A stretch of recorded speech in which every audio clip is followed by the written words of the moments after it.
بسم اللہ الرحمن الرحیم۔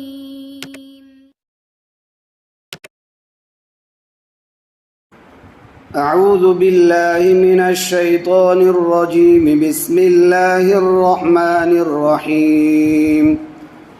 فلما دخلوا على يوسف آوى إليه أبويه وقال ادخلوا مصر إن شاء الله آمنين، ورفع أبويه على العرش وخروا له سجدا وقال يا أبت هذا تأويل رؤياي من قبل قد جعلها ربي حقا وقد أحسن بي إذ أخرجني من السجن وجاء بكم من البدو من بعد أن نزغ الشيطان بيني وبين إخوتي إن ربي لطيف لما يشاء إنه هو العليم الحكيم۔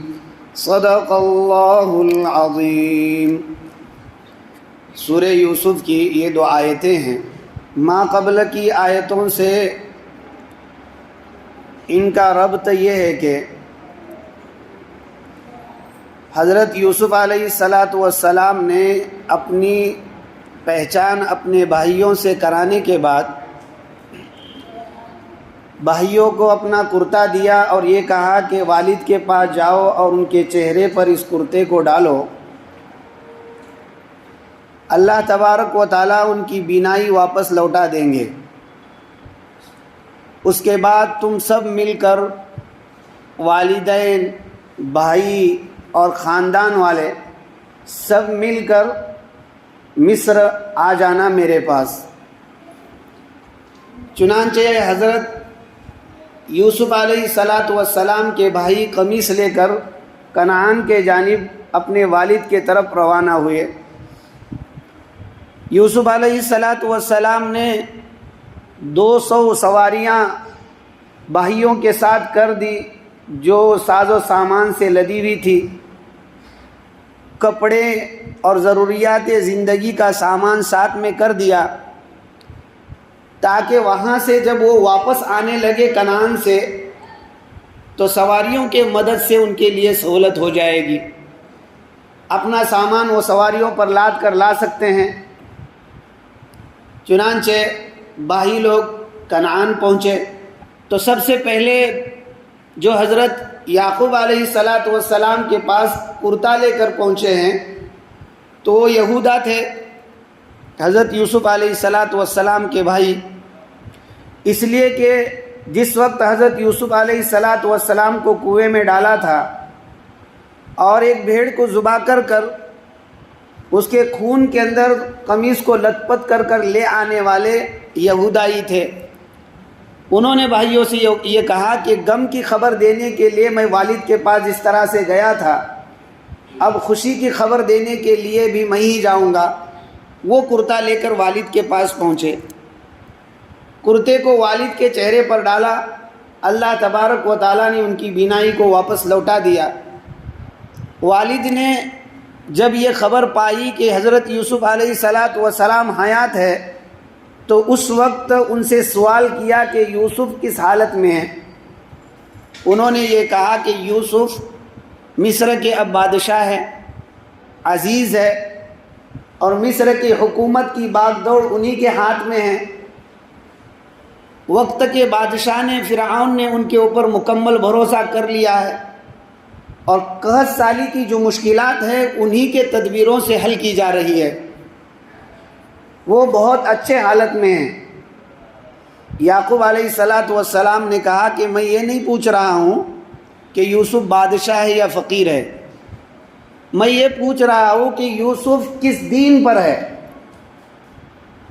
تو اس وقت یہودا نے ان کو بتلا دیا کہ وہ بڑے پاک دامن ہیں، اللہ تبارک و تعالیٰ کی عبادت میں رہتے ہیں اور انصاف سے فیصلے کرتے ہیں، اور وہ جو دین ان کے آبا اور اجداد کا ہے اسی دین کے اوپر وہ چل رہے ہیں۔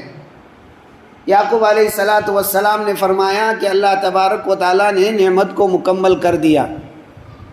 دیکھیے، کئی دنوں کی جدائی کے بعد ایک باپ کو اپنے بیٹے کے کسی چیز کی فکر ہے تو وہ صرف دین کی فکر ہے۔ ان کو ان کے بادشاہ ہونے کی خبر سنائی جا رہی ہے، عزیز مصر ہونے کی خبر سنائی جا رہی ہے، ان کے اشاروں پر ملک چل رہا ہے، اس بات کو بیان کیا جا رہا ہے۔ اس کے باوجود یعقوب علیہ السلام یہ کہہ رہے کہ میں فقیری اور بادشاہیت کے متعلق سوال نہیں کر رہا ہوں، مجھے یہ بتاؤ کہ وہ کس دین پر ہے۔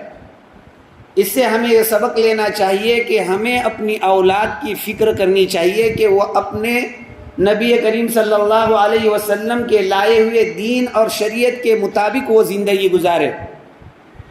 دور رہتے ہوئے ایک باپ کو اپنے بیٹے کے دین کی فکر ہے تو قریب رہتے ہوئے ہمیں اپنے اولاد کی تربیت میں دین کی کتنی فکر کرنا چاہیے، اس سے ایک سبق ملتا ہے۔ چنانچہ مکمل واقعہ یہودا نے اور آنے والے بھائیوں نے حضرت یعقوب علیہ السلام کو سنا دیا۔ اس کے بعد یہ بھی کہا کہ ہم سب کو حضرت یوسف علیہ السلام نے بلایا ہے۔ حضرت یعقوب علیہ السلام اپنے تمام خاندان کے ساتھ مصر کے جانب روانہ ہو رہے ہیں۔ سواریوں پر سامان لاد دیا، اپنے مکمل خاندان والوں کو ساتھ میں لے کر چل رہے ہیں۔ کتنے افراد پر یہ خاندان مشتمل تھا؟ بعض لوگوں نے یہ کہا ہے کہ 72 افراد پر یہ قافلہ مشتمل تھا، اپنے پورے خاندان والوں کو لے کر مصر کے جانب روانہ ہو رہے ہیں۔ بعض لوگوں نے کہا کہ 83 تھا، اور بعض نے یہ کہا کہ 90 لوگوں کا یہ قافلہ تھا، اور کسی روایت کے اندر 63 کا بھی تذکرہ آیا ہے۔ لہذا یہ کم و بیش افراد پر مشتمل یہ قافلہ مصر کے جانب روانہ ہوا ہے۔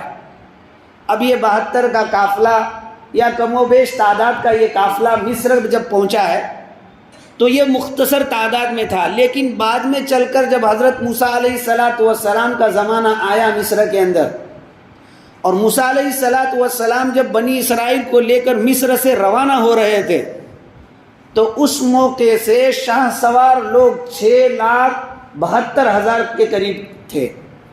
یوسف علیہ السلام کے وصال کے بعد کچھ دن جب گزرے ہیں تو جب بادشاہ فرعون دوسرا ہوا تو اس نے ان لوگوں پر بہت ظلم اور زیادتی کی،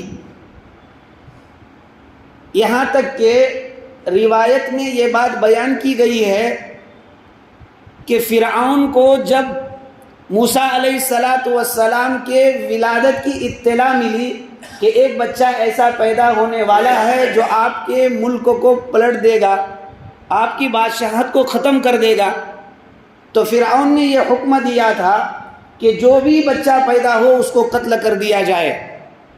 تو اس موقع سے 90,000 کے قریب بچوں کو قتل کیا گیا تھا۔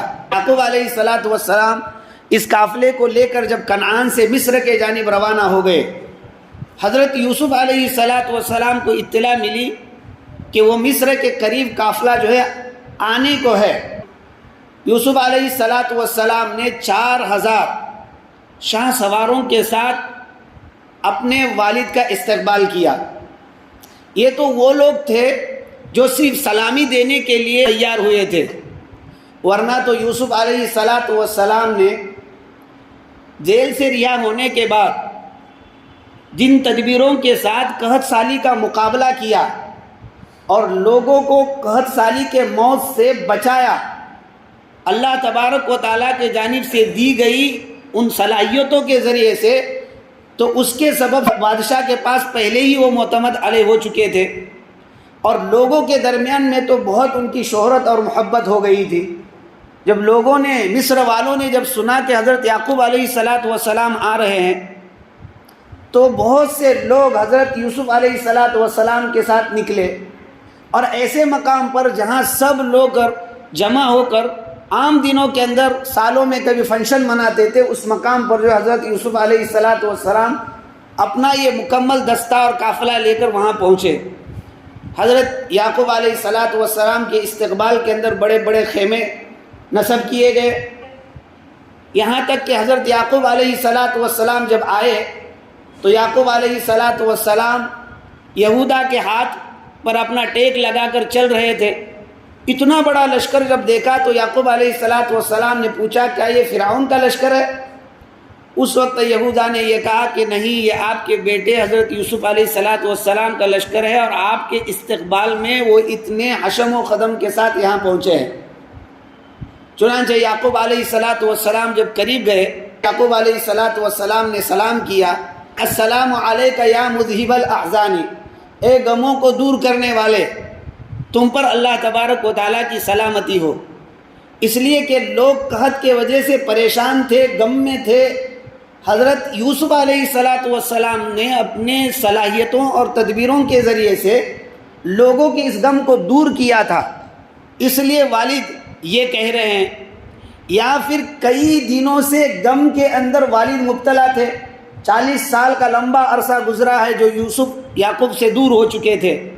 اب یہ لمبا زمانہ جو غم کے اندر رہے ہیں، اب جب ملاقات ہو رہی ہے تو یہ کہہ رہے کہ اے غم کو دور کرنے والے، یعنی آپ کے ملاقات کے سبب میرے سارے غم دور ہو گئے۔ اب ظاہر سی بات ہے، ایک باپ کئی سالوں کے بعد بیٹے سے مل رہا ہو، اس وقت خوشی کا عالم کیا ہوگا، اس لیے کہ وہ سارے غم، حزن، ملال، رنج، یہ ساری چیزیں ختم ہو چکی تھی بیٹے کو ملنے کے بعد۔ چنانچہ سواری سے حضرت یعقوب علیہ السلام نیچے اترے، یوسف علیہ السلام کو سلام کیا، یوسف علیہ السلام نے سلام کا جواب دیا، مصافحہ ہوا، معانقہ ہوا۔ معانقے کے بعد دونوں باپ بیٹے مل کر رونے لگے۔ یہ خوشی کا رونا ہوتا ہے۔ روایتوں میں آتا ہے کہ 4 طریقے کا رونا ہوتا ہے، جن میں ایک تو یہ ہے کہ تکلیف کے سبب سے آدمی روتا ہے، دوسرا رونا خوف کے سبب سے ہوتا ہے، تیسرا رونا یعنی جو بناوٹی رونا کہتے ہیں، اور ایک رونا خوشی کا رونا ہوتا ہے۔ دونوں باپ بیٹے لمبے زمانے سے دوری کے سبب اب جب ملے ہیں تو خوشی میں رو رہے ہیں۔ روایتوں میں آتا ہے کہ یوسف علیہ السلام نے ابو سے یہ کہا کہ ابو، ایک لمبا زمانہ آپ مجھ سے دور رہے اور اتنا میرے لیے روئے کہ آپ نے اپنی آنکھوں کی بصارت جو ہے کھو دی۔ کیا آپ کو یقین نہیں تھا کہ قیامت کے دن اللہ تبارک و تعالی ہم دونوں کو ملانے والا تھا؟ پھر کیوں آپ اتنا روئے؟ یعقوب علیہ السلام نے کہا کہ میں فراق اور دوری کے سبب اتنا نہیں رویا، بلکہ مجھے شبہ تھا کہ اب بچپن ہیں آپ چھوٹے ہیں، اب معلوم نہیں آپ بچپنے میں کس دین پر چلے جائیں گے اور دین کو چھوڑ کر آپ کس دین کو اپنائیں گے۔ اس لیے کہ بچپنے میں بچہ مجبور ہوتا ہے، جیسے ماحول ملتا ہے، جیسے لوگ میسر آتے ہیں، اس طرح سے اس کو جو ہے مذہب اور مذہب کی تعلیم اس کو ملتی ہے۔ اب مجھے یہ ڈر تھا کہ آپ کے ساتھ کیا معاملہ ہوا ہے، اس لیے میں آپ کے دین کے خاطر اتنا رویا۔ یعقوب علیہ السلام کا یہ رونا آپ دیکھیے کہ کس لیے تھا۔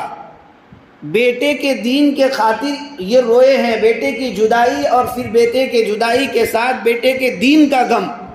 اس سے ہمیں سبق ملتا ہے کہ یعقوب علیہ السلام کو حقیقت میں اپنے بیٹے کے دین کی بہت زیادہ فکر تھی، اس لیے وہ روتے بھی تھے، اللہ سے دعا بھی کرتے تھے۔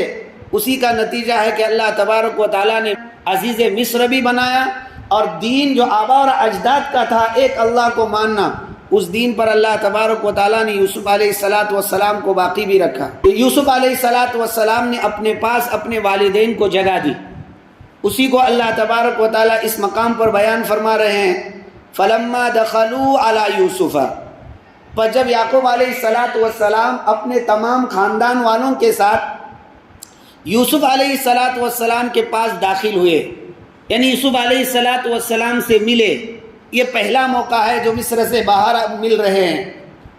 آوا الیہ ابویہ، جگہ دی یوسف علیہ السلام نے الیہ اپنے پاس، ابویہ اپنے والدین کو، اور یہاں والدین سے مراد حضرت یوسف علیہ السلام کے ابو اور حضرت یوسف علیہ السلام کی والدہ مراد ہے۔ حضرت یعقوب علیہ السلام نے حضرت یوسف علیہ السلام کی خالہ جو لیہ تھی ان سے نکاح کر لیا تھا. تو اب یہاں یوسف علیہ السلام کے پاس جو والدہ آئی ہے وہ حضرت یوسف علیہ السلام کی ہی والدہ ہے حقیقی، یا پھر وہ جو خالہ ہے وہ آئی ہے؟ ابویہ ہی کے اندر کون داخل ہے؟ بعض مفسرین نے یہ کہا ہے کہ وہ حضرت یوسف علیہ السلام کی حقیقی والدہ تھی راحیل، اور اللہ تبارک و تعالیٰ نے ان کو زندہ کیا اور حضرت یعقوب علیہ السلام کے ساتھ ان کو جو ہے مصر بھیجا. اور مقصد یہ تھا کہ یوسف علیہ السلام نے جو بچپن میں خواب دیکھا تھا، یعنی 11 کوكبا والشمس والقمر رأيتهم لي ساجدين، 11 ستارے، چاند، سورج مجھے سجدہ کر رہے ہیں. یہ جو خواب دیکھا تھا اس خواب کو پورا کرنا ہے، اور خواب اسی وقت پورا ہوگا جب کہ والدہ موجود ہو، اس لیے کہ سورج اور چاند سے والدین مراد ہے. اللہ تبارک و تعالیٰ نے ان کو حیات عطا فرمائی اور یوسف علیہ السلام کے پاس وہ پہنچے. صحیح جو قول ہے وہ یہی ہے کہ وہ حضرت یوسف علیہ السلام کی خالہ تھی، ان کا نام لیہ تھا. ان کو یہاں والدہ اس لیے کہا گیا کہ حضرت یعقوب علیہ السلام نے جب ان سے نکاح کیا تو یہ اپنے ابو کی بیوی ہو گئی جو ماں کہلائی جاتی ہے. اور چونکہ شریعت کے اندر جس طرح سے چچا کو باپ کا درجہ دیا گیا ہے، اللہ تبارک و تعالیٰ نے قرآن مجید کے اندر ارشاد فرمایا ہے کہ آبائک ابراہیم و اسماعیل و اسحاق. اب آبائک کے اندر اسحاق علیہ السلام آتے ہیں، اور اسحاق علیہ السلام کے والد ابراہیم علیہ السلام آتے ہیں. ابراہیم علیہ السلام کی 2 بیٹے اسماعیل و اسحاق. تو یعقوب علیہ السلام کے ابو اسحاق علیہ السلام اور اسحاق علیہ السلام کے ابو ابراہیم علیہ السلام. اسماعیل علیہ السلام چچا تھے. اللہ تبارک و تعالیٰ فرماتے آبائک، آپ کے آبا ابراہیم، اسماعیل و اسحاق. معلوم ہوا کہ چچا کے اوپر چچا کو باپ کے درجے میں اتار کر اب کا لفظ استعمال کیا جاتا ہے. قرآن کریم کے اندر اس کو استعمال کیا ہے. اسی طرح سے خالہ کو ماں کے درجے میں اتار کر اس خالہ کو ماں کہا جاتا ہے، اس لیے یہ لفظ ابویہ کہا گیا. گویا یہ حضرت یوسف علیہ السلام کی خالہ تھی، اور چونکہ یوسف علیہ السلام کی جب یہ خالہ ہے تو وہ ماں کے درجے میں ان کو اتارا گیا، ابویہ ہی کہا. یا پھر حضرت یعقوب علیہ السلام کی بیوی ہے اور اپنے والد کی جو زوجہ ہوتی ہے یہ والدہ ہی ہوا کرتی ہے، گرچہ سوتیلی ہوتی ہے لیکن اس پر والدہ کا اطلاق ہوتا ہے، اس لیے ابویہ قرآن کریم نے کہا. چنانچہ حضرت یوسف علیہ السلام نے اپنے پاس اپنے والدین کو جگہ دی. پھر اس کے بعد یوسف علیہ السلام نے جب ملاقات وغیرہ ہوئی، بات چیت ہوئی وہاں پر، اس کے بعد یوسف علیہ السلام نے کہا کہ اب تم مصر کے اندر امن و اطمینان کے ساتھ داخل ہو جاؤ. ادخلوا مصر انشاءاللہ آمینین، کہ تم مصر کے اندر امن و امان کے ساتھ جو ہے داخل ہو جاؤ. بعض لوگوں نے ادخلوا کا ترجمہ اقیموا سے کیا ہے، یعنی مصر کے اندر امن و امان کے ساتھ تم قیام پذیر رہو، اقامت اختیار کرو امن و امان کے ساتھ. چنانچہ حضرت یوسف علیہ السلام وہاں سے اپنے والدین اور اپنے خاندان والوں کو لے کر مصر کے جانب روانہ ہو چکے.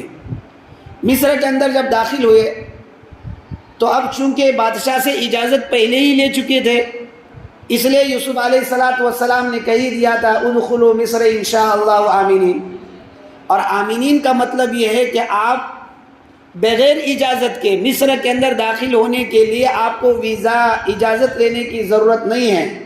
جیسے عام لوگ اگر مصر میں داخل ہونا چاہتے ہیں تو ان کو بادشاہ کی یا بادشاہ کے کارندوں کی اجازت لینے کی ضرورت ہوتی تھی، لیکن آپ اجازت دیے ہوئے ہیں، اس لیے اب آپ کو مصر میں داخل ہونے کے لیے اجازت کی ضرورت نہیں ہے. امن و امان کے ساتھ آپ بغیر اجازت کے مصر کے اندر داخل ہو جائیے، آپ اجازت دیے ہوئے ہیں. یا پھر قحط سالی کے وجہ سے جو پریشانیاں ہوئی تھی، 2 سال گزر چکے تھے، ابھی 5 سال باقی ہے. اب 5 سال میں آپ کو پریشانی نہیں ہوگی، اس لیے کہ قحط سالی کا انتظام اللہ تبارک و تعالیٰ کی جانب سے بتائی گئی تدبیر کے مطابق مکمل کی جا چکی ہے، اس لیے قحط کا مقابلہ کرنے کے لیے اب کوئی پریشانی نہیں ہونے والی۔ آپ کو جو کنعان میں پریشانی ہو رہی تھی، اب یہاں آنے کے بعد وہ پریشانی آپ کے لیے نہیں ہے، اس لیے آپ امن و امان کے ساتھ قحط سالی کا خوف نہ کرتے ہوئے اطمینان سے مصر کے اندر آپ جو رہیے۔ یوسف علیہ السلام اپنے اس محل کے اندر جہاں پر رہتے تھے، اپنے والدین کو اپنے بھائیوں کو لے کر جب پہنچے، ان کو اپنے جگہ کے اوپر ٹھہرایا۔ اس کے بعد ایک دن اپنے والد کے تعارف کے لیے ان کے مرتبے کو لوگوں کے سامنے واضح کرنے کے لیے انہوں نے مجلس بلوائی۔ چنانچہ سب لوگوں کو مجلس میں بلوایا، جہاں حضرت یوسف علیہ السلام کے بھائی بھی تھے، والد بھی تھے، اور یوسف علیہ السلام عام طور سے جس تخت پر بیٹھا کرتے تھے وہ تخت بھی موجود تھا۔ والدین اور بھائی جس وقت وہاں آ کر بیٹھ گئے، یوسف علیہ السلام بھی اس مقام پر جلوہ افروز ہوئے۔ یوسف علیہ السلام کو دیکھنے کے بعد تمام لوگ کھڑے ہو گئے اور آپ یوسف علیہ السلام کے لیے سجدے میں گر گئے۔ بھائیوں نے اور جب والد نے اور والدین نے دیکھا تو وہ بھی سجدے کے اندر گر گئے۔ پھر اس کے بعد جب سجدے سے حضرت یعقوب علیہ السلام اور ان کے گھر والی کو حضرت یوسف علیہ السلام نے اٹھایا اور تخت کے اوپر بٹھا دیا، اس کو قرآن کہتا ہے وَرَفَعَ أَبَوَيْهِ عَلَى الْعَرْشِ وَخَرُّوا لَهُ سُجَّدًا۔ گرچہ خروا لہو سجدہ کو بعد میں بیان کیا گیا ہے، اور ورفع ابویہ علی العرش اس کو پہلے بیان کیا ہے، تو قرآن کریم کے اندر ترتیب کے اعتبار سے ورفع ابویہ علی العرش مقدم ہے، وخروا لہو سجدہ مؤخر ہے، لیکن واقعے کے اعتبار سے خروا لہو سجدہ مقدم ہے، یعنی پہلے سجدے کے اندر گر گئے، پھر یعقوب علیہ السلام نے ان کو اٹھایا، تخت کے اوپر بٹھایا، لوگوں کے سامنے ان کی عزت افزائی فرمائی، پھر اس کے بعد یعقوب علیہ السلام نے ان کے سامنے بیان کیا کہ اے میرے ابو جان، یہ میرا وہ پرانا خواب جو میں نے بچپن میں دیکھا تھا، وہ یہ خواب کی تعبیر ہے جو آج اللہ تبارک و تعالیٰ نے سچ کر کر دکھلائی۔ اور پھر اس کے بعد جو ہے اپنے حالات اپنے والد کو سنائے۔ کئی سال 40 سال کا زمانہ گزرا ہے جدائی کا، جب ایک باپ اپنے بیٹے سے ملے تو کیا کچھ نہ حالات سنائے، لیکن یوسف علیہ السلام نے اپنے والد کو جو حالات سنائے وہ 3 طرح کے تعبیرات قرآن کریم نے بیان کیے ہیں، مختصر حالات میں، وہ بھی شکر خداوندی پر مبنی وہ حالات سنائے۔ سب سے پہلے حال سنایا کہ اللہ تبارک و تعالیٰ نے مجھ پر احسان کیا جس وقت اللہ تعالیٰ نے مجھے قید خانے سے نکالا، اللہ کا شکر ادا کر رہے ہیں، لیکن پس پردہ یہ بھی بتلا رہے ہیں کہ مجھ پر ایک مدت ایسی بھی گزری ہے کہ میں قید خانے میں رہا ہوں، پھر وہ 7 سال کی ہو یا دوسرے قول کے مطابق 12 سال کی ہو، جو بھی ہے، لیکن ایک لمبا زمانہ مجھے قید خانے کے اندر بھی رہنا پڑا ہے، لیکن یہ قید خانے سے میرا نکلنا یہ اللہ تبارک و تعالیٰ کا فضل احسان ہے مجھ پر۔ اللہ تبارک و تعالیٰ نے اپنے فضل اور احسان سے مجھے قید خانے سے نکالا۔ جس وقت اللہ تعالیٰ نے قید خانے سے نکالا مجھ پر بڑا فضل فرمایا کہ بعد میں مجھے اللہ تعالیٰ نے یہ شہرت عطا فرمائی، یہ مرتبہ عطا فرمایا۔ پہلا حال جو ہے یہ سنایا۔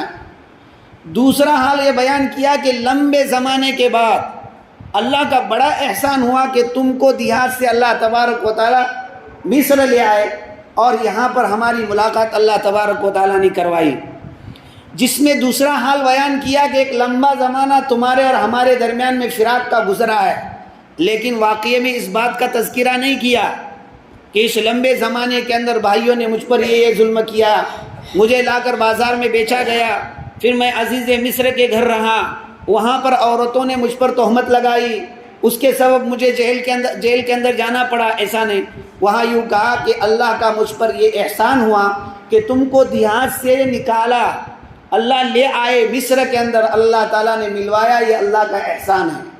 دیکھیے مصائب جب آدمی پر آتے ہیں تو یہ بھی ایک حال ہوتا ہے اللہ تبارک و تعالیٰ کی جانب سے بندے کے اوپر، اور جب اللہ تعالیٰ کے انعامات ہوتے ہیں یہ بھی بندے پر ایک حال ہوتا ہے، اور دونوں حالت میں اللہ تبارک و تعالیٰ کے تقدیر کے اوپر راضی رہنا یہ بندے کا فرض ہوتا ہے۔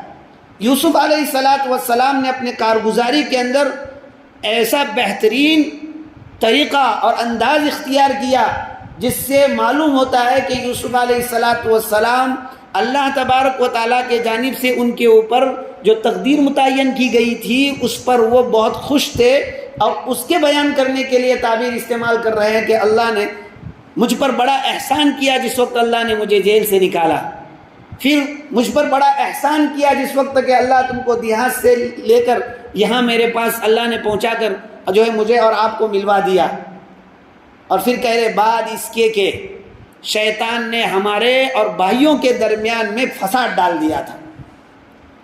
حالانکہ بھائی فساد کرنے والے تھے بذات خود، بھائی اٹھا کر کنویں میں ڈالنے والے بھائی، پہلے مار پیٹ کرنے والے بھائی، کنویں سے نکالنے کے بعد ہمارا غلام بھگوڑا غلام ہے کہہ کر بیچنے والے بھائی، تھوڑے سے پونجی میں بیچ دیا، پھر وہاں سے میں آیا، یہ سب کچھ بھائی کر رہے، لیکن بھائی کے طرف فساد کی نسبت نہیں کی، بلکہ حضرت یوسف علیہ السلام نے فساد کی نسبت شیطان کے طرف کی، بعد اس کے کہ شیطان نے ہمارے اور بھائیوں کے درمیان میں فساد ڈال دیا۔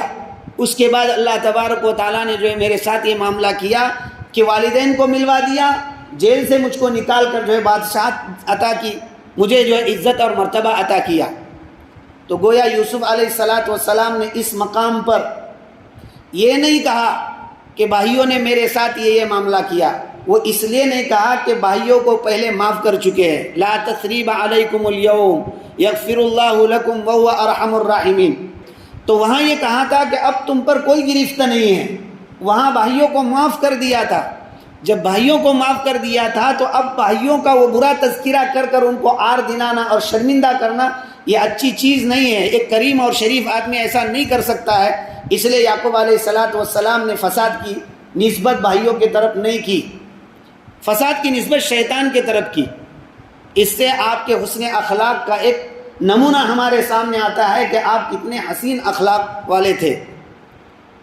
دوسری بات، یوسف علیہ السلام کو کنویں میں ڈالا گیا تھا، اور کنویں کی تکالیف اور سختیاں جیل کے تکلیفوں اور جیل کے سختیوں سے کئی زیادہ تھی، اس لیے کہ جیل میں تو کھانا بھی آیا کرتا تھا، جیل میں جو ہے آپ کو کوئی پریشانی نہیں تھی، دعوت و تبلیغ کر سکتے تھے، اور وہاں قیدیوں کے ساتھ رہ کر اللہ کی عبادت کر سکتے تھے، لیکن کنویں میں نہ کھانا نہ پانی بھی کئی دنوں کا کنواں، وہ کھارا پانی، وہاں جو ہے کوئی گزرتا نہیں تھا، کوئی قافلہ والا نہیں آتا تھا، تو وہاں کی تکلیف زیادہ تھی۔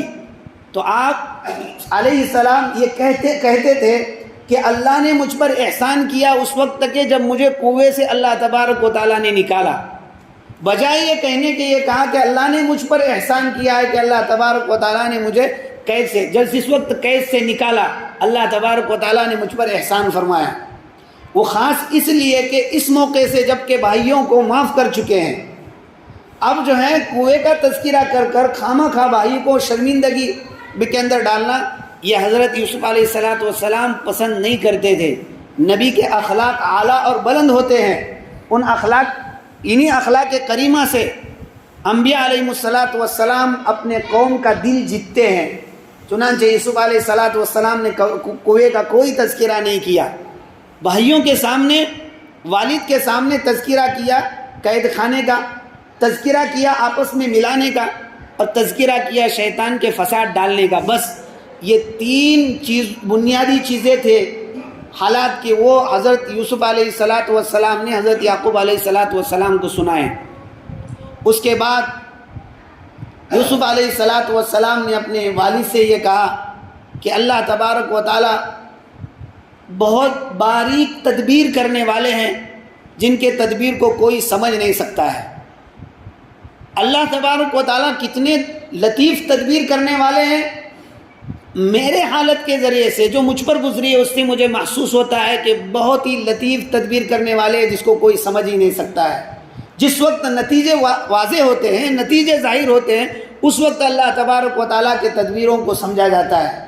کنویں کے اندر ڈالنا ایک زبردست حال تھا، کنویں سے نکال کر بازاروں میں بیچا جانا ایک زبردست حال تھا، وہاں سے نکال کر عورتوں کے جانب سے تہمت آنا ایک زبردست حال تھا، وہاں سے نکال کر قید خانے میں جانا یہ بھی زبردست حال تھا، لیکن اللہ کی لطیف تدبیر اس کے پیچھے یہ تھی کہ ان سارے حالات کے بدولت مجھے جو ہے ملک مصر عطا کرنا تھا۔ اللہ تبارک و تعالیٰ نے یہ چیزیں مجھ پر امتحان کی غرض سے ڈال دی۔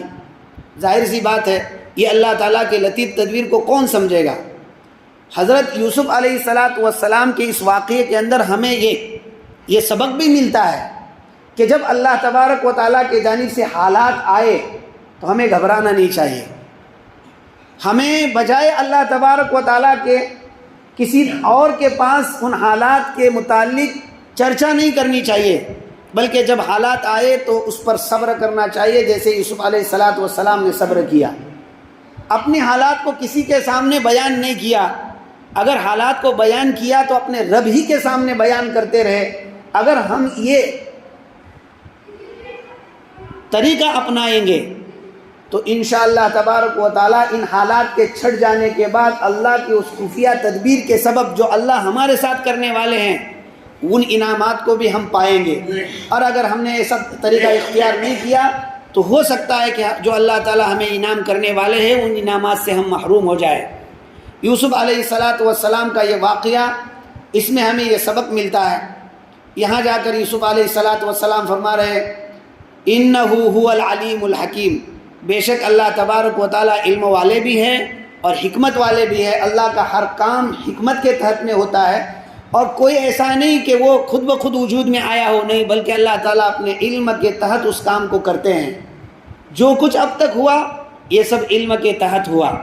اللہ تبارک و تعالیٰ اس مقام پر فرماتے فَلَمَّا دَخَلُوا عَلَى يُوسُفَ، پس جس وقت یعقوب علیہ السلام اور ان کے خاندان والے یوسف علیہ السلام کے پاس داخل ہوئے، آوا الیہ ابویہ، جگہ دی یوسف علیہ السلام نے اپنے پاس اپنے والدین کو، وقال، اور یوسف علیہ السلام نے یعقوب علیہ السلام اور خاندان والوں کو یہ کہا ادخلوا مصر، تم مصر کے اندر داخل ہو جاؤ، اب انشاءاللہ آمینین، تم امن و امان کے ساتھ اللہ چاہے تو وہاں رہوں گے، انشاءاللہ تم امن و امان کے ساتھ مصر کے اندر رہوں گے۔ اس مقام پر ادخلوا لفظ آیا ہے، یہ امر کا صیغہ ہے۔ جیسے اللہ تعالیٰ کہتے ہیں کہ اقیم الصلاۃ، نماز قائم کرو، اس کا تقاضا یہ ہوتا ہے کہ اس حکم کو وجوبی طور پر بجا لائے۔ ایسے ادخلوا یہ امر ہے جو مفید وجوب ہے، اور انشاءاللہ میں جو لفظ ان ہے وہ شک کے لیے آتا ہے۔ انشاءاللہ کا تعلق ادخلوا کے ساتھ اگر ہم مانتے ہیں تو ایسی صورت کے اندر ایک چیز یعنی داخل ہونا یہ مفید وجوب بھی ہو اور ساتھ میں شک والا مسئلہ بھی ہو۔ شک اور وجوب دونوں ایک ساتھ مل نہیں سکتے ہیں، تو اس مقام پر ذرا جملہ بے جوڑ ہو رہا ہے۔ اس کا جواب یہ دیا گیا ہے کہ ادخلوا مصر میں لفظ ادخلوا کے ساتھ انشاءاللہ کا تعلق نہیں ہے، انشاءاللہ کا تعلق آمینین کے ساتھ ہے، یعنی با امن دخول کے ساتھ انشاء کا تعلق ہے، صرف دخول کے ساتھ نہیں ہے۔ امن کے ساتھ تم مصر کے اندر داخل ہو جاؤ انشاءاللہ، تو گویا امن کے ساتھ داخل ہونے سے یہ انشاءاللہ متعلق ہے، ملا ہوا ہے، نہ یہ کہ صرف دخول کے ساتھ۔ تو یوں بھی کہا جا سکتا ہے کہ امن یہ مشروط بمشیت ہے، تو اب معنی کے اندر کوئی جو ہے فرق نہیں پڑتا ہے، اور جو اشکال ہو رہا تھا وہ ختم ہو جاتا ہے۔ بعض لوگوں نے یہ کہا ہے کہ اس مقام پر تقدیم و تاخیر ہوئی ہے۔ تقدیم اور تاخیر کیا؟ کہ انشاءاللہ کا تعلق اوپر والا جو جملہ ہے، جہاں بیٹوں سے حضرت یعقوب علیہ السلام نے دعا کرنے کا وعدہ کیا تھا، اور وعدے کے موقع سے انشاءاللہ بولا جاتا ہے، لہذا یہاں تھوڑی سی تقدیم اور تاخیر ہے، یعنی انشاءاللہ مقدم ہونا چاہیے تھا، اس کو مؤخر کر دیا ہے۔ جملہ ہے قال سوف استغفر لکم ربی انشاء اللہ انہ هو الغفور الرحیم، تو انشاءاللہ کا تعلق سوف استغفر لکم ربی سے ہے، تو ایسی صورت کے اندر اب کوئی اشکال نہیں بچتا ہے۔ اور بعض لوگوں نے یہ کہا کہ ان یا اذ کے معنی کے اندر ہے جو ظرفیت کے لیے آتا ہے، جیسے اللہ تبارک و تعالیٰ قرآن مجید کے اندر فرماتے ہیں وَأَنْتُمُ الْأَعْلَوْنَ إِن كُنْتُم مُؤْمِنِينَ، اور اس مقام پر ان کو ظرفیہ کے لیے بھی مانا ہے، لہذا اس مقام پر ادخلوا ان کو ظرفیہ کے لیے مانا ہے انشاءاللہ آمنین، جب تم مصر کے اندر داخل ہو انشاءاللہ تم مامون رہو گے، تم پر کسی قسم کی کوئی تکلیف اور آنچ نہیں آئے گی، تم کو پریشانی اٹھانے نہیں پڑے گی۔ آگے فرما رہے ورفع ابویہ علی العرش، حضرت یوسف علیہ السلام نے اپنے والدین کو تخت کے اوپر بٹھایا۔ رفع کے معنی آتے ہیں اٹھانا، گویا علی العرش جب کہیں گے تو تخت پر بٹھانے کے معنی کے اندر آئے گا اٹھا کر، تو یوسف علیہ السلام نے اپنے والدین کو تخت کے اوپر بٹھایا۔ یہاں عرش سے مراد تخت ہے جو یوسف علیہ السلام کی بیٹھنے کی جگہ تھی۔ اس کے بعد وَخَرُّوا لَهُ سُجَّدًا، سب یعنی والدین اور بھائی لوگ یوسف علیہ السلام کے لیے سجدے کے اندر گر گئے۔ اب اس مقام پر سجدے کا کیا معنی ہے؟ بعض لوگوں نے یہ کہا ہے کہ سجدے کا مطلب صرف سر کو جھکانا ہے بغرض تعظیم، سر کو اور پیشانی کو زمین پر رکھنا یہ سجدہ سے مراد نہیں ہے، اور یہ تعظیم کے لیے سر کا جھکانا، جس طرح سے ہم السلام علیکم کرتے ہیں تو وہ لوگ بطور تعظیم اس طرح سے سر جھکایا کرتے تھے، اور یہ ان کے شریعت میں جائز تھا۔ یہاں وہی خروا لہ سجدہ سے مراد ہے کہ یعقوب علیہ السلام اور ان کے ساتھ جو ان کے بیٹوں کا قافلہ تھا، انہوں نے تعظیم میں یوسف علیہ السلام کے سامنے سر کو جھکایا، سر کو زمین کے اوپر نہیں رکھا کہ جس کو سجدہ کہا جاتا ہے۔ بعض لوگوں نے پھر اشکال کیا کہ خرو جو لفظ ہے اس کا معنی آتا ہے گر پڑنے کے، اگر سر کو جھکا لیا جائے صرف تو وہ خرو کا معنی ادا نہیں ہوگا۔ خرو کے معنی کے لیے گر جانا سجدے میں، یعنی پیشانی کو زمین پر ٹیکنا مراد ہے۔ اگر اس معنی کو لیا جائے گا تو اس صورت کے اندر یہ کہا جائے گا کہ یعقوب علیہ السلام، ان کی گھر والی اور بچوں نے یوسف علیہ السلام کے لیے سجدہ کیا، یعنی زمین کے اوپر اپنا سر رکھا، لیکن یہ سجدہ عبادت کے غرض سے نہیں تھا بلکہ تعظیم کے غرض سے تھا۔ اور آدم علیہ السلام سے لے کر نبی کریم صلی اللہ علیہ وسلم تک جتنی قومیں گزری ہے، اللہ تبارک و تعالیٰ نے ان کے شریعت کے اندر اس سجدے تعظیم کو جائز قرار دیا تھا۔ کسی بادشاہ کی بڑے کے اگر تعظیم بجا لانی ہوتی تھی تو وہ اپنے سر کو زمین کے اوپر ٹیک دیتے تھے، اور اس وقت صرف بادشاہ کی عظمت مراد ہوتی تھی، عبادت مقصود نہیں ہوتی تھی، اس لیے یہ اس کا جواز تھا۔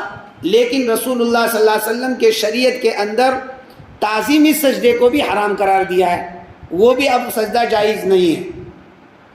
بعض لوگوں نے یہ کہا کہ بعض وقت صرف سر جھکایا کرتے تھے، جیسا کہ اوپر آیا ہے۔ رسول اللہ صلی اللہ علیہ وسلم کے شریعت کے اندر اس سر جھکانے کو بھی مکروہ تحریم اور حرام کا درجہ دیا ہے۔ بعض لوگوں نے یہ کہا ہے کہ لہو میں ہو کے ضمیر کا مرجع یوسف علیہ السلام کو اگر مانے تو اس وقت معنی یہ ہوتا ہے کہ والدین، اسی طرح سے بھائی یوسف علیہ السلام کے لیے سجدے کے اندر گر گئے،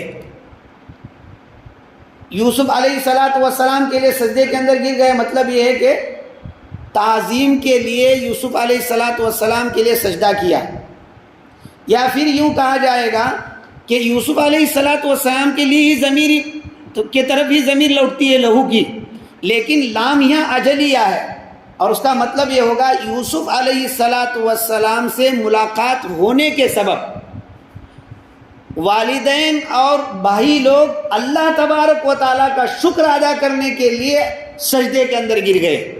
اس وقت یہ مفہوم ہوگا لام اجلیہ ہوگا. بعض لوگوں نے یہ کہا کہ اس مقام پر لہو میں ہو کی ضمیر اللہ تبارک و تعالیٰ ہے کہ اللہ تبارک و تعالیٰ کے لیے یوسف علیہ السلام کے سامنے سجدہ کیا، سجدہ شکر. تو ایسی صورت میں یہ کہا جائے گا کہ یوسف علیہ السلام جہت قبلہ تھے، مسجود لہو نہیں تھے. یوسف علیہ السلام کے لیے سجدہ نہیں کیا گیا. یوسف علیہ السلام تو صرف جہت قبلہ تھے. جیسے کہ کعبہ ہے، کعبے کے سامنے ہم کھڑے ہو کر نماز پڑھتے ہیں حرم کے اندر رہتے ہوئے. کوئی بھی کعبے کو مسجد لہو نہیں قرار دیتا ہے کہ ہم کعبے کے لیے سجدہ کر رہے ہیں، بلکہ سجدہ اللہ کے لیے کرتے ہیں اور جہت سجدہ کعبے کو بناتے ہیں. ایسے ہی اس مقام پر جہت سجدہ حضرت یوسف علیہ السلام تھے اور شکر اللہ تبارک و تعالیٰ کا ادا کر رہے تھے بذریعہ سجدہ. اور یہ اللہ کے حکم سے ہی کیا جا رہا تھا. اور انسان کے لیے سجدہ کرنے کا حکم جو ملتا ہے قرآن مجید کے اندر وہ دو کے لیے ملتا ہے. جیسے کہ حضرت آدم علیہ السلام کے لیے اللہ تبارک و تعالیٰ نے سجدہ کرنے کا حکم دیا تھا فرشتوں کو.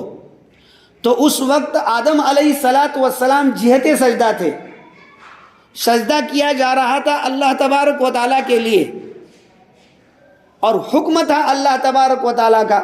اس لیے فرشتے اللہ کا حکم بجا لانے کے لیے اللہ کو سجدہ کر رہے تھے اور جہت قبلہ بنایا تھا حضرت آدم علیہ السلام کو.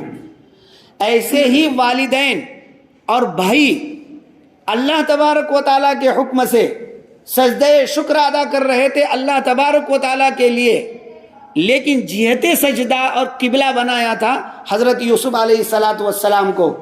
اب کوئی اشکال باقی نہیں رہے گا وَخَرُّوا لَهُ سُجَّدًا میں کہ اللہ کے علاوہ کے لیے سجدہ کرنا کیسے جائز ہو گیا، اس مقام پر کیسے حضرت یوسف علیہ السلام کے لیے سجدہ کیا. تو یہ جو اشکال ہوتا تھا وہ دور ہو جائے گا.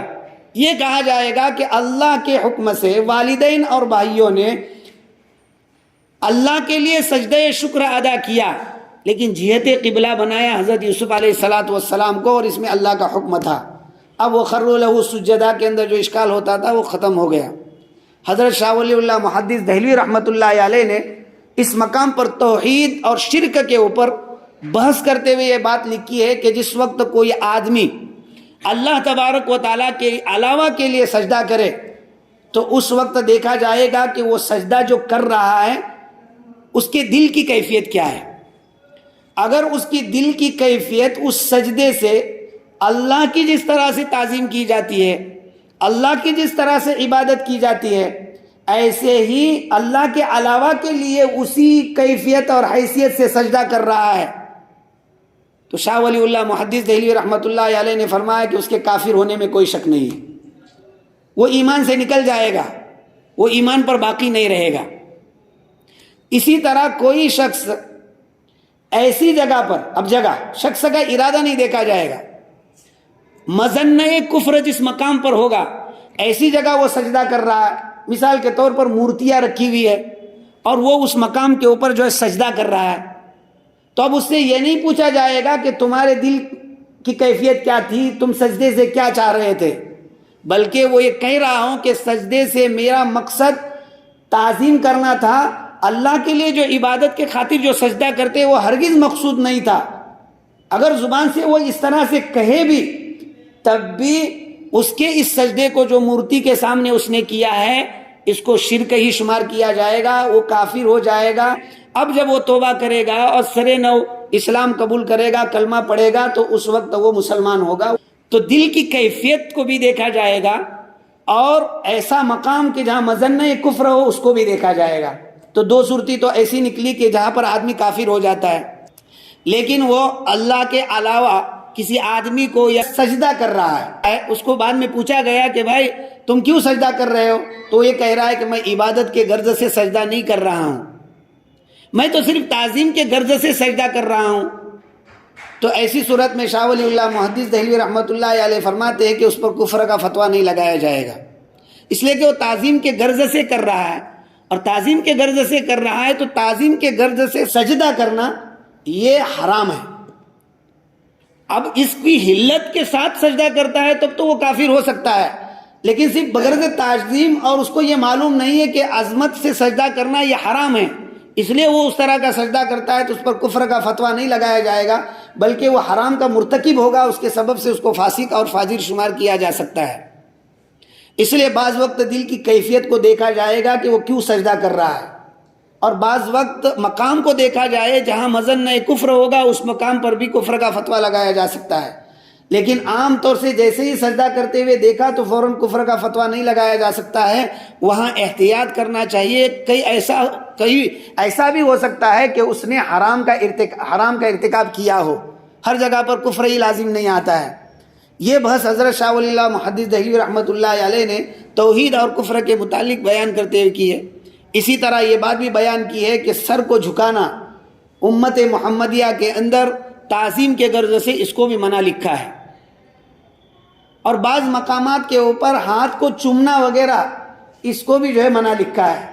اس لیے شریعت محمدیہ کے اندر ملاقات کا طریقہ یہ ہے کہ زبان سے السلام علیکم ورحمۃ اللہ کہے، ہاتھ سے اشارہ بھی نہ کرے، بلکہ زبان سے کہے السلام علیکم ورحمۃ اللہ. وہ جواب دے گا وعلیکم السلام ورحمۃ اللہ. اگر بڑھانا چاہتے تو وبرکاتہ وہ بھی ساتھ میں بڑھا دے. پھر اس کے بعد مصافحہ ہوگا، دونوں ہاتھ سے آپس میں ایک دوسرے سے مصافحہ کریں گے. پھر اس کے بعد معانقہ ہوگا، یعنی دونوں ایک دوسرے کے گلے ملیں گے. یہ طریقہ نبی کریم صلی اللہ علیہ وسلم کے شریعت کے اندر جائز قرار دیا ہے. یہاں تک کہ نبی کریم صلی اللہ علیہ وسلم نے فرمایا کہ جب دو بندے آپس میں ایک دوسرے کو ملتے ہیں تو ان کے ملنے کے بعد ہاتھ کے الگ ہونے سے پہلے اللہ ان کے گناہوں کو معاف کر دیتے ہیں. روایتوں کے اندر یہ بات بھی آئی ہے. اس لیے مصافحہ کرنا سنت ہے، اور معانقہ کرنا بھی سنت ہے. معانقہ بھی کر سکتے ہیں، لیکن ضروری نہیں ہے کہ جب بھی ملاقات ہو مصافحہ اور معانقہ بھی ہو. کسی موقع سے اگر نہیں کیا تو کوئی حرج بھی نہیں ہے. تو اس مقام پر اللہ تبارک و تعالیٰ فرماتے وَخَرُّوا لَهُ سُجَّدًا. آگے پھر یوسف علیہ السلام نے فرمایا وَقَالَ يَا أَبَتِ هَذَا تَأْوِيلُ رُؤْيَايَ مِن قَبْلُ. یوسف علیہ السلام نے فرمایا کہ اے میرے والد، یہ میرے پہلے جو میں نے خواب دیکھا تھا اس کی تعویل ہے، اس کی تعبیر ہے. قَدْ جَعَلَهَا رَبِّي حَقًّا. اللہ تبارک و تعالیٰ نے اس کو سچ کر دکھلایا. یعنی میں نے جو خواب دیکھا تھا 11 کوكبا والشمس والقمر رأيتهم لي ساجدين، تو یہاں وہ خواب کی تعبیر ہو رہی ہے کہ اللہ تبارک و تعالیٰ نے والدین کو اور غیرہ بھائیوں کو میرے سامنے بطور تعظیم سجدے کے اندر گرا دیا. وقال يا أبت هذا تأويل رؤياي من قبل قد جعلها ربي حقا.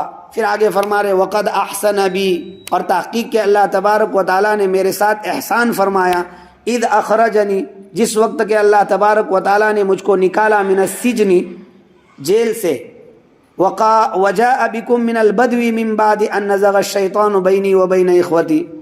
اور اللہ تبارک و تعالیٰ نے احسان فرمایا مجھ پر اس وقت جب کہ اللہ تعالیٰ تم کو دیہات سے میرے پاس لے آئے اور ہماری ملاقات کروائی، بعد اس کے کہ اللہ شیطان نے میرے اور میرے بھائیوں کے درمیان میں فساد ڈال دیا تھا. نزغ الشیطان بینی وبین اخوتی ان ربی لطیف لما یشاء. بے شک میرا رب بہت باریک تدبیر کرنے والا ہے جو چاہے. انہ هو الغفور الرحیم. بے شک اللہ تبارک و تعالیٰ علم والے ہیں اور حکمت والے ہیں. واقعے کے اندر اللہ تبارک و تعالیٰ نے بہت سے عبرتیں، نصیحتیں ہمارے لیے بیان کی ہے. اگر ہم ان نصیحتوں کو، ان عبرتوں کو پڑھیں اور اس پر عمل کریں تو انشاءاللہ ہمارا بہت سارا فائدہ ہوگا.